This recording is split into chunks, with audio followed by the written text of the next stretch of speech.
হঠাৎ একটা ভাঙা কবরে তার পা ঢুকে যায়। কবরের মাটি ভেঙে হঠাৎ করে পড়ে গেল সে কবরের মাঝে। ঠিক তারপরেই সে তার পায়ের নিচে একটা শক্ত কিছুর অনুভব করলো। হাড় ভেবে টেনে বের করতে গেল, হাত দিয়ে ধরে দেখলো চাকতির মতো কিছু একটা, আর সেটা বের করে সামনে ধরতেই দেখলো হ্যারিকেনের আলোতে চকচক করে উঠলো। সেটি মনে হচ্ছে সোনালী কালারের দামি কোনো ধাতব কিছু, যেটা দেখতে অনেকটা স্কুলের ঘন্টার মতো লাগছে, কিন্তু তার দুইটা পার্ট, মনে হচ্ছে দুইটা ঘন্টা একসাথে জোড়া লাগানো হয়েছে। জিনিসটা দেখে তার অনেক লোভ হলো। সে ভাবলো এত পুরনো কবরে এমন জিনিস নিশ্চয়ই দামি কিছু হবে। সাথে সাথে লুকিয়ে ফেললো সেটা, যাতে বাকি দুজন না দেখে। জামার মাঝে করে নিয়ে এসে তার ব্যাগের মাঝে রেখে দিল।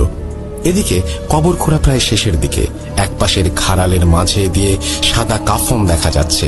ঠিক তখনই তারা কিছু মানুষের গলার আওয়াজ শুনতে পেল, আর কিছু লাইটের আলো দেখতে পেল তাদের দিকে ছুটে আসতে। বুঝতে বাকি রইল না যে মানুষ টের পেয়েছে কবর খোঁড়ার ব্যাপারটা। ভয়ে তিনজন তাড়াতাড়ি কোদাল আর হ্যারিকেন সব নিয়ে নৌকার দিকে দৌড়াতে শুরু করলো। অনিল হ্যারিকেন নিভায়ে এক হাতে হ্যারিকেন আর আরেক হাতে সেই ব্যাগ নিয়ে দৌড়াতে শুরু করে। কিন্তু হঠাৎ মাঝে এসে অন্ধকারে একটা গাছের ডালের সাথে ধাক্কা খায় আর উল্টে পড়ে যায়। ব্যাগটা হাত থেকে ছিটকে পড়ে যায়। সেই ঘন্টাটা ব্যাগ থেকে নিচে পড়ে যায়। সেই ঘন্টাটা খুঁজে পেল তখন তার স্পর্শে খেয়াল করলো ঘন্টার একটা পার্ট তার হাতে, আর একটা খুলে কোথায় যেন চলে গেছে। এদিকে পেছনে গ্রামের মানুষ আসছে, তার খোঁজার সময় নেই। সে একটা পার্ট হাতড়ে কুড়িয়ে নিয়ে আবার দৌড় দিতে শুরু করলো। তারপরে তিনজন এসে নৌকায় উঠেই নৌকা চালানো শুরু করে দেয়। এই যাত্রায় অল্পের জন্য ধরা পড়তে পড়তে বেঁচে যায়।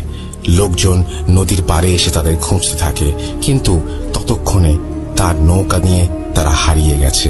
যেখানে লাশ নিয়ে আসার কথা সেখানে গিয়ে বিস্তারিত সব জানিয়ে তারা যখন বাড়ি ফিরে আসলো তখন ভোর হতে চলেছে। অনিল তার ঘরে সেই ব্যাগটা ঘরের একটা কোণে বাঁশের খুঁটির সাথে আটকে দিল। এইভাবে ব্যাগটা